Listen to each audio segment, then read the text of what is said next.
마음에서 우러나서서 진짜 목사님이 우리 교회 담임 목사가 되어주셔서 진짜 감사도 했는지 진짜 좋아했는지 모르겠지만 그래도 그런 말 들을 때 그래도 얼마나 감격이고 행복한지 몰라요. 칭찬은 고래도 춤을 추게 한다라는 그런 속담이 있잖아요. 칭찬을 들으면 진짜 행복해집니다. 그런데 이 칭찬을 듣는다 해서 그냥 기분이 좋은 것만은 어떻게 보면 아니더라라는 겁니다. 성도님들이 가끔 이야기합니다. 목사님 진짜 좋아요. 우리 교회 목사님들 진짜 좋아. 그래서 이 교회 온 거 너무 좋아. 이런 말 가끔 하시는 분이 있고 그런 말 많이 듣습니다. 기분 좋지요. 좋다는데 기분 나쁠 일은 뭐가 있습니까? 진짜 행복하고 기분 좋습니다. 그런데 순간순간 어떤 마음이 드냐? 진짜 이분들이 내 실체를 진짜 안다면 그때도 이렇게 말씀하실 수 있을까? 내 숨겨진 어떤 마음이나 어떤 내 속사정 이것을 다 아셔도 진짜 목사님 좋다 하실까? 칭찬을 들어도 마냥 기뻐할 수만은 없더라. 그런데 만약에 우리 주님이 나를 칭찬해 준다라면 온전히 기뻐할 수 있을 것 같다라는 겁니다. 왜? 그분은 이미 내 모든 것을 다 아시고 계시는 분이기에 내 머리털까지 세신바 되시고 내 속사람까지 다 관찰하셔서 내 속에 무엇가 있는지 진짜 내가 무슨 생각을 하고 있는지 나의 어떤 숨겨진 어떤 죄악까지 다 아신 그분, 그런 주님의 입에서 진짜 나를 향한 어떤 칭찬이 나온다면 이거야말로 정말 기뻐할 일이 아닐까. 우리 사랑하는 우리 성도님들 모두를 다시 한번 주님의 이름으로 축복합니다. 여러분들 마지막 때에 우리 주님 앞에 섰을 때 진짜 참 잘했다, 잘하였도다, 착하고 충성된 종아, 진짜 주님으로부터 이런 칭찬, 진짜 이런 칭찬 듣는 그런 삶, 그런 인생이 되시기를 다시 한번 주님의 이름으로 축복합니다. 성경에 보면 우리 주님으로부터 그렇게 칭찬을 듣던 그런 사람들이 있더라는 겁니다. 주님이 다 책망만 한 게 아니더라. 진짜 칭찬하신 그 사람도 있더라. 여러분, 먼저는 세례 요한을 칭찬했습니다.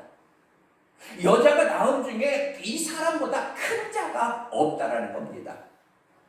그러니까 즉 요한네가 그냥 최고다 이 말이죠. 또 한 사람 로마 백부장입니다. 네가 이스라엘 사람 중에 이만한 믿음을 내가 진짜 본 사람이 없다.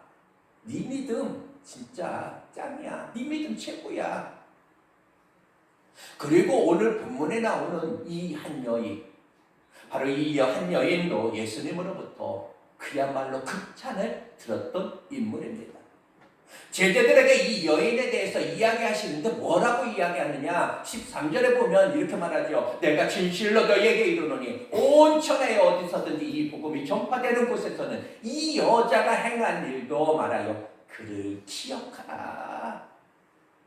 제자들아, 너희가 앞으로 이제 조금 있으면 온 천하에 다니면서 이 복음을 증거할진데 지금 여인이 했던 이 행동, 이것을 잘 기억하고 꼭 이 여인의 했던 그 모습을 꼭 전해줘라. 과연 이런 칭찬이 어디에 있을까? 도대체 이 여인이 무엇을 했기 때문에 그 무엇 때문에 이토록 칭찬을 받을 수 있었을까? 예수님께서 십자가에 죽으심을 며칠 앞둔 그런 날입니다. 바로 오늘 보니까 베다니, 이 베다니라고 하는 그런 마을에 이 나병 자 시몬의 집에서 식사를 하고 계시는 그런 모습입니다. 그때 한 여인이 예수님에게 왔습니다. 이 여인의 손에는 향유한 옥합이 들려 있더라는 겁니다. 당시에 이 향유는 얼마나 귀한 것이었느냐. 이 한 옥합이면은 한 사람의 1년 동안 어떤 노동을 해서 모은 돈, 그 금액과 같더라. 그 금액을 전부 다 쏟아부었지만 쏟아부어서 진짜 살 수 있는 귀한 그 옥합 한. 그 정도에 어찌 보면 이 한 옥합이 가치가 있었다라는 거. 그런데 이 여인이 그 귀한 것을 예수님께 다 쏟아붓는 겁니다. 아낌없이. 이 행동을 보면서 몇 가지 반응이 있는데, 먼저 이 제자들의 반응입니다. 마태복음 26장 8절에서 9절에 보면은 제자들이 보고 분개하여 이르되 무슨 의도로 이것을 허비하느냐, 이것을 비싼 값에 팔아 가난한 자들에게 줄 수 있었겠도다. 제자들이 화를 냅니다. 제자들이 이렇게 말한 이유는 두 가지 이유가 있습니다. 먼저는 장소 때문입니다. 예수님이 지금 계신 곳이 어느 동네냐? 베다니라고 오늘 기록하고 있다는 겁니다. 이 베다니의 뜻은 가난한 자의 집, 즉 이 베다니라는 그런 동네는 빈민촌이었다는 겁니다. 가장 가난한 사람들이 살고 있는 곳, 그곳이 베다니였더라. 그러니까 그 사람들을 빗대어서 지금 이야기하고 있는 겁니다. 이거 얼마나 이 귀한 거, 이거 팔아서 돈을 가져갔으면 이것을 가지고 얼마든지 가난한 사람들 도와줄 수 있었을 텐데 너 왜 허비하느냐라는 겁니다. 제자들이 화를 냈던 또 하나의 이유가 있습니다. 이 제자들이 우리 예수님에 대해서 너무나 잘 알기 때문입니다. 제자들이 알았던 예수님은 어떤 예수님입니까? 검소하신 분. 인자는 머리둘 곳이 없다.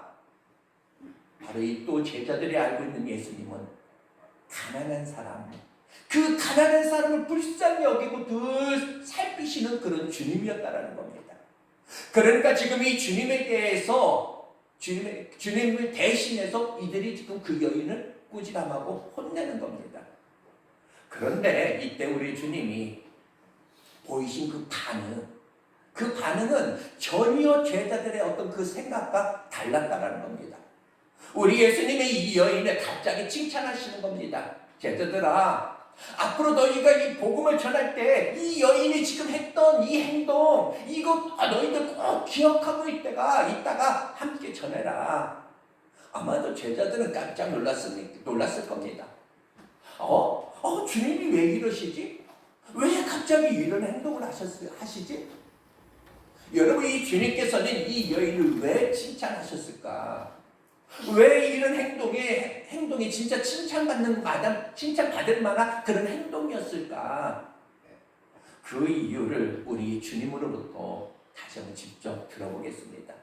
제자들이 비난할 때 우리 주님이 하신 그 말씀 12절입니다. 이 여자가 내 몸에 이 향유를 부은 것은 내 장례를 위함이라. 향유, 굉장히 어찌 보면 비싸다겠습니다. 가난한 사람들은 진짜 엄두를 못 낼 수도 아마 있을 겁니다. 그런데 이 고대 이 이스라엘 사람들은 이 비싼 향료를 아무리 가난해도 꼭 집에 꼭 비치해 두었다라는 겁니다.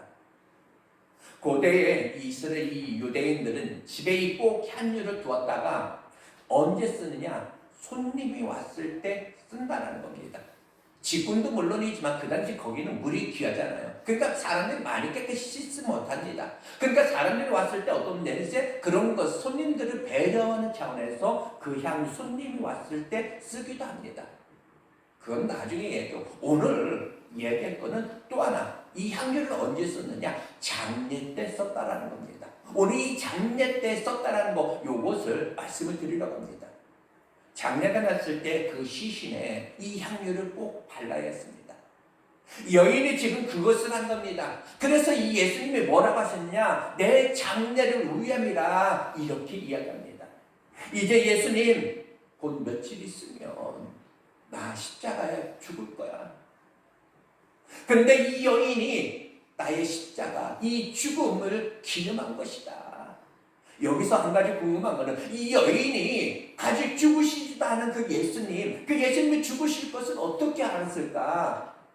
바로 이때로부터 바로 직전에 예수님께서 하신 말씀이 있습니다.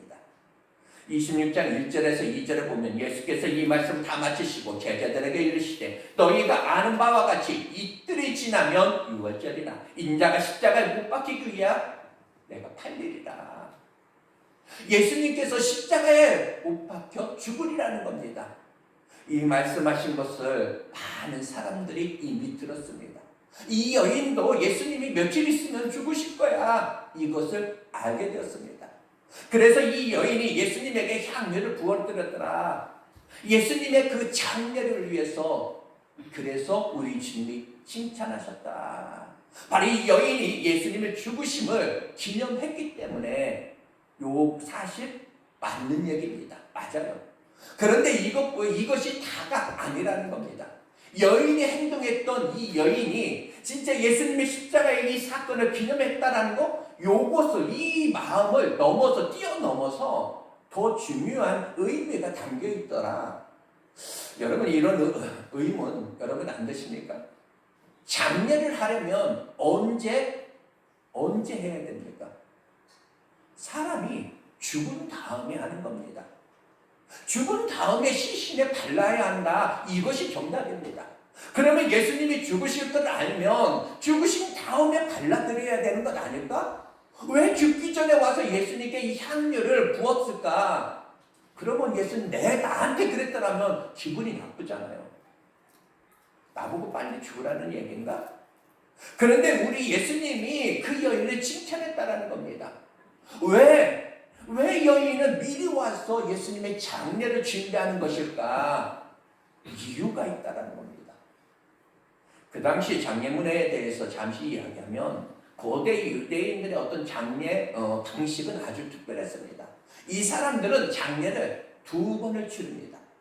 먼저는 그냥 죽자마자, 우리가 똑같죠. 죽자마자 장례를 치르죠. 그냥 굴에 파가지고 장례를 치릅니다. 시신이 그러고서 언제 또 장례를 치느냐? 1년입니다. 우리는 사무제도 있고 뭐도 있고 그러지만 이는 1년입니다. 1년 있다가 다시 한번 장례를 치릅니다. 그러니까 시신의 어떤 살이 다 썩고 진짜 뼈만 남았을 때 그 요구를 수습하면서 또 한 번의 장례를 치릅니다. 이것이 2차 장례입니다. 실질적인 장례는 즉 2차 장례입니다. 문제는 이 2차 장례를 치르기 위해서 이 유족들이 그 요구를 수습하기 위해서 그 굴에 들어갈 때 그때를 생각해 보세요. 이 시신이 살이 다 썩지 않을 그런 경우도 있더라는 겁니다. 그러면 이 시신에서 감당할 수 없는 그 냄새가 나는 겁니다. 도저히 인간이 맡을 수 없는 그런 냄새. 시체가 진짜 썩어 들어가는, 그래서 갈 수 없는 그런 냄새. 그때 이 유향이 필요했더라. 그러니까 고대 유대인들이 장례를 치를 때 이 유향을 썼다고 하는데 주로 언제 썼느냐? 바로 2차 장례 때 쓰는 겁니다. 1차 장례 때로도 그냥 바르지요. 그러나 주로 2차 장례를 위해서 유향이 꼭 필요했더라는 거. 그러면 이제 우리 예수님께서 왜 이 여인을 칭찬했는지 여러분 조금 이해가 가십니까? 여인이 예수님에게 향유를 전부 부어드렸다는 것, 남기지 않고 전부 부어드렸다는 것은 그녀가 무엇을 믿었다고 하는 그런 이야기가 되는 것이냐?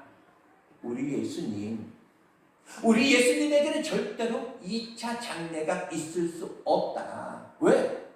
우리 예수님은 말씀하신 대로 부활하실 것이니까.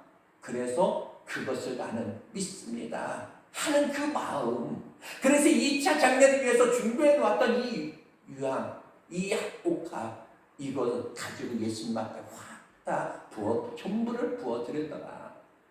우리 예수님께서 제자들에게 십자가를 말씀하셨다고 했는데 십자가만 이야기한 것이 아닙니다. 늘 예수님은 부활도 함께 말씀해 주셨다는 거. 그래서 마태복음 16장 21절에 보면, 중기 후반부에 보면 예루살렘 올라가 많은 고난을 받고 죽음을 당하고 제3일에 살아날 것을 제자들에게 비로소 나타내시니, 이미 오래전부터 예수님이 말씀하셨다라는 겁니다. 제자들아, 나는 예루살렘에 올라갈 거야. 그리고 난 거기서 고난받고 거기서 난 죽을 거야. 하지만 믿어라. 나는 3일 만에 반드시 살아난다. 이번뿐만이 아니라 예수님은 그 뒤에도 몇 차례 이 제자들에게 말씀하셨습니다. 나는 죽는다. 그런데 나는 살아난다. 그런데 이 예수님의 말씀을 제자들 중에 어느 누구도 그 말씀을 마음에 두는 사람이 없었다라는 겁니다. 어느 누구도 귀담아두지 않아요. 죽으실 것이다, 부활하실 것이다, 아무도 안 믿습니다. 생각지도 않습니다.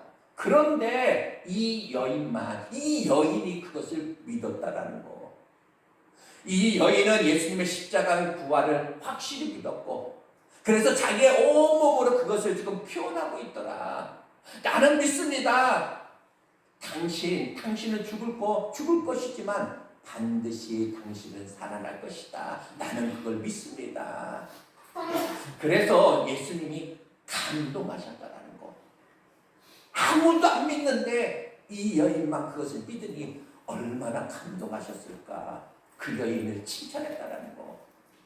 다시 예수님의 그 칭찬을 잠시 한번 볼게요. 마태복음 26장 13절에 보면 내가 진실로 너희에게 이르노니 온 천에 다닌 어디에서든지 이 복음이 전파되는 곳에서는 이 여자가 행한 일도 말하여 그를 기억하라.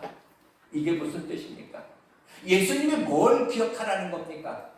바로 이 여인의 헌신, 이 여인의 믿음, 이 여인이 믿었던 그 부활의 그 믿음, 부활 신앙. 제자들아, 장차 너희가 진짜 15,000만 만민에게 이 복음을 전할진데 이 여인이 가졌던 바로 이 믿음, 이 부활의 믿음, 이 부활의 신앙도 함께 전해라. 제자들이 예수님의 복음을 전할 당시 이 로마에 그 당시 살고 있던 그 사람들은 어떤 생각을 가지고 있었을까요? 그들은 다 예수님을 내가 왜 믿어? 죄 지어서 십자가에 사형당했는데, 십자가에서 죽었는데 우리가 왜 그 죄인을 왜 믿어? 죄인이 어떻게 메시아가 될 수 있어? 이렇게 생각하는 그 사람들에게 전하라는 겁니다. 어떻게? 그분은 죽으셨지만 살아나셨습니다. 사실 우리도 그 살아난다는 거, 우리도 살아나기 전까지 우리도 믿지 못했습니다. 그런데 여러분, 이 예수님이 죽으시기 전에 이 예수님이 다시 살아날 것을 이미 믿은 그 여인이 있었습니다. 그 여인이 가졌던 그 믿음, 여러분도 가지셔야 됩니다. 보지 않고 믿는 그 믿음이 여러분에게 꼭 필요합니다. 바로 이것을 전하라는 겁니다. 이 중요한 거, 그렇다면 예수님으로부터 똑같은 말씀을 다 들었잖아요. 제자들도 들었잖아요. 나 그냥 죽을 것이고 그러나 나는 다시 분명히 살아날 것이다. 이 말씀을 왜 이 여인이 믿었는데 제자들은 왜 믿지 못했을까? 똑같은 말씀을 들었는데 전혀 다른 반응이 일어나는 거. 왜? 마음의 중심 때문에. 아까도 말씀드렸지만 우리 예수님께서는 머리털까지 세신 바 되시고 우리의 속 사람 다 감찰하고 계신 바 된 사람, 다 감찰을 다 하신다라는 거. 바로 그분이 이 여인을 보고 칭찬했다는 겁니다. 바로 그 여인의 속마음, 그 마음속에 예수님이 원하는 것이 있었다라는 거. 예수님을 향한 어떤 믿음이 있었고 예수님의 말씀으로 꽉 차 있었고 예수님의 사랑으로 꽉 차 있었다라는 거. 그런데 이 제자들의 그 마음에는 무엇가 있었느냐? 오늘 본문 이전에 예수님께서 십자가와 부활에 대해서 말씀하신 장면이 이 마태복음에만 3번이 나옵니다. 그 첫 번째는 언제 말씀하셨느냐? 16장 21절입니다. 이때로부터 예수 그리스도께서 자기가 예루살렘에 올라가 장로들과 대제사장들과 서기관들에게 많은 고난을 받고 죽음을 당하고 제3일에 살아나야 할 것을 제자들에게 비로소 나타내시니, 처음으로 예수님이 이 십자가 부활 사건을 말씀하셨다라는 겁니다. 처음 예수님의 십자가와 부활의 이야기를 들었을 때 제자들이 어떤 반응을 보였느냐?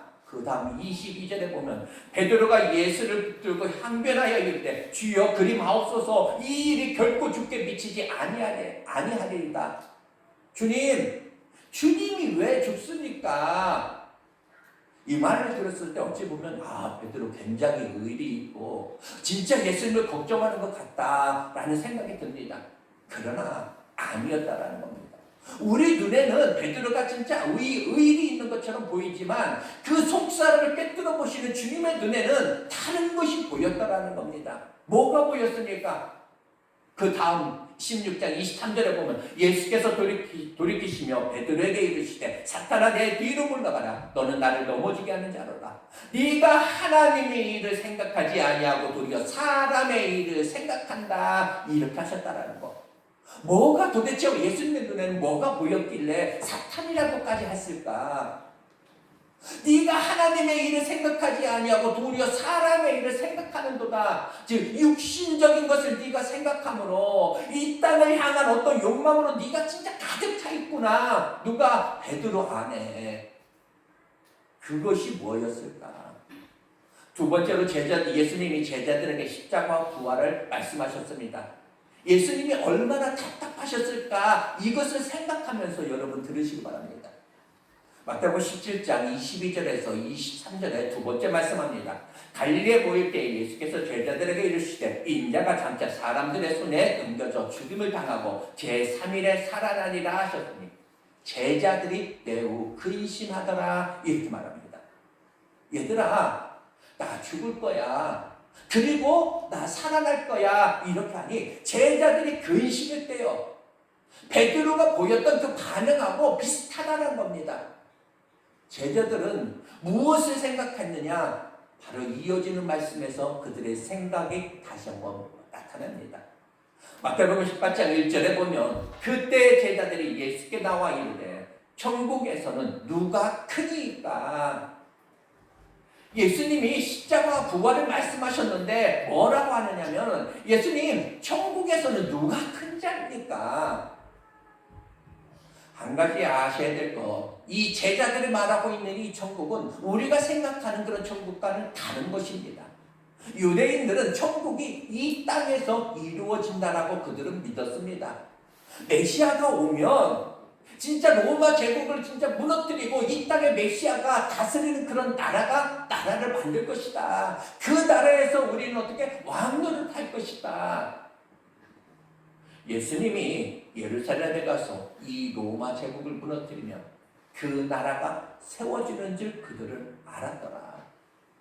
즉 제자들은 예수님이 이제 며칠 후면 예루살렘에 올라가실 텐데 예수님께서 이제는 로마를 무너뜨리고 세운 그 나라를 세우셨을 때 그 나라에서 누가 큰 자입니까? 그 나라에서 누가 고위직에 앉을 수 있을까? 누가 주님으로부터 인정을 받을까? 예수님이 죽고 살고 이런 것은 전혀 관심이 없었다라는 겁니다. 오로지 그들의 관심은 뭐였었느냐? 예수님이 가셔서 진짜 새 나라를 세우면 나는 어디까지 나는 올라갈 수 있을까? 장관 한 자리 주실까? 나는 비서실장? 아니면 나는 국무총리? 오로지 그런 거에만 이들이 지금 관심이 있었더라. 그런 거에만 마음에 가득 차 있었더라. 이들에게 예수님께서 다시 한번 또다시 십자가와 부활을 말씀하십니다.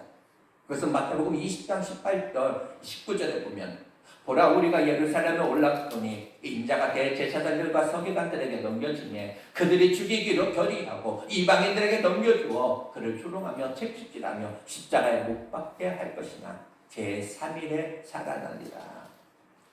이 이야기가 딱 끝나자마자 어떤 일이 벌어지느냐? 이제 제자들의 속마음을 다 들여다보이는 겁니다. 마태복음 20장 20절에서 후에 21절에 보면 그때 세베대의 아들의 어머니가 그들 아들들을 데리고 예수께 와서 절하며 무엇을 구하니? 예수께서 이르시되 무엇을 원하느냐 이르되 나의 이 두 아들을 주님의 나라에서 하나는 주의 우편에 하나는 주의 좌편에 앉게 명하소서. 이렇게 말합니다. 세베대 아들들이 누구냐? 예수님의 제자 중에서 야고보와 요한.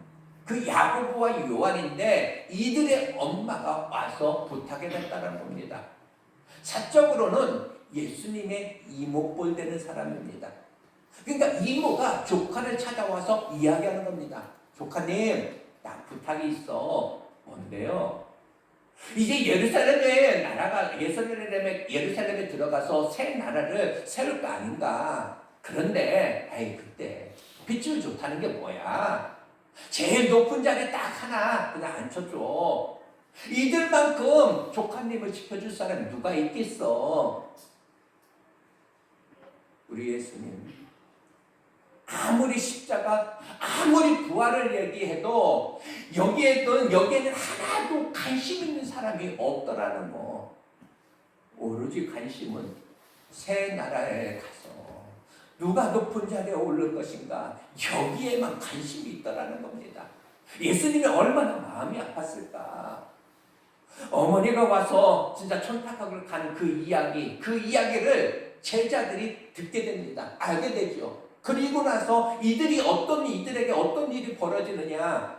누가복음 9장 46절에 보면 제자 중에서 누가 크냐 하는 변론이 일어났다라는 겁니다. 이제는 자기들끼리 누가 크냐, 누구의 공이 제일 크냐, 우리 중에 예수님 나라가 세워졌을 때 우리 중에 제일 높은 자리에 올라갈 그 자격이 있는 사람이 누구냐, 이것으로 제자들이 싸움박질을 한다는 겁니다. 그 싸움박질이 언제까지 이루어지느냐, 예수님이 잡히시기 바로 전까지, 최후의 만찬장까지 싸움박질이 일어나는 겁니다. 우리 예수님, 베드로야, 나 예루살렘에 가면 나 죽어. 하지만 나 살아난다? 아니, 주님 그런 말씀 하지 마세요. 제가 가장 먼저 가서 주님을 내가 지켜드릴게요. 내가 주와 함께 오게도 죽는 데라도 내가 가기를 각오하였다. 이렇게 베드로 입에서 고백은 했지만, 그러나 그 속마음은 저 잊으면 안 됩니다.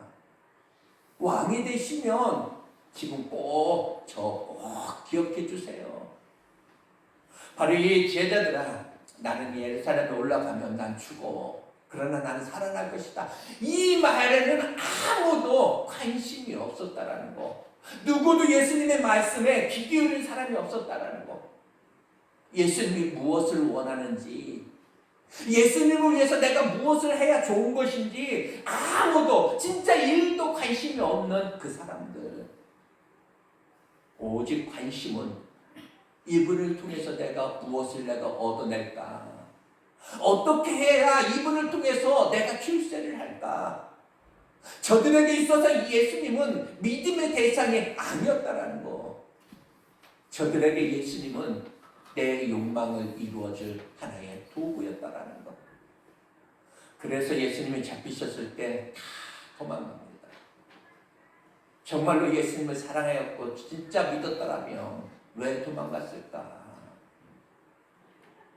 그럼에도 오늘 말씀 보면서 그럼에도 감사한 것이 있습니다. 참으로 감사한 게 뭐냐? 우리 예수님 그들의 속마음 다 들여다보잖아요. 머리털까지 세심바 되시는 그 예수님께서 이 제자들의 마음을 다 알고 계시면서도, 그런데도 이런 줄 알고도 당신을 이용해 먹은 줄 알고도 그들을 사랑했다라는 거, 사랑해 주신 거, 바로 그분이 우리 예수님이라는 사실. 하지만 예수님 마음이 얼마나 아프셨을까? 아무리 십자가를 외쳐도, 아무리 부활을 외쳐도 도무지 관심을 두지 않고 오로지 자기 어떤 욕망에만 사로잡혀 있는 그 제자들, 누가 크냐? 내가 크다. 싸우는 그 제자들, 그 모습을 보면 얼마나 마음이 아프셨을까? 이제 며칠 있으면 내가 십자가를 지어야 하는데, 그런데 그렇게 마음이 아플 때 그때 한 여인이 예수님에게 찾아왔다라는 거. 그 손에 향유한 옥합을 들고 와서 그것을 박살내며 깨뜨리며 예수님의 머리에 부어드리는 겁니다. 나는 주님 믿습니다. 당신이 말씀하신 거 바로 이 십자가와 부활, 나는 진짜로 믿습니다. 당신에는 결코 2차 장례가 필요 없다라는 것을, 부활하신다는 것을 나는 믿습니다. 진짜로 예수님을 믿어주는 사람이 나타났다는 겁니다. 제자들도 못 믿는데 그 여인이 바로 우리 주님 제자들에게 반복해서 제자들아 반복해서 십자가와 부활의 어떤 믿음을 호소하셨다라는 거. 그런데도 아무도 듣지 않습니다. 그런 그들에게 제발 들어달라고 또 호소하고 또 호소하시는 그 주님의 그 모습. 그 주님께서 오늘 우리에게 또 호소하고 계시다는 거. 제발 너 나만 믿을 수 없겠니? 제발 하늘만 보고 살아갈 수 없겠니?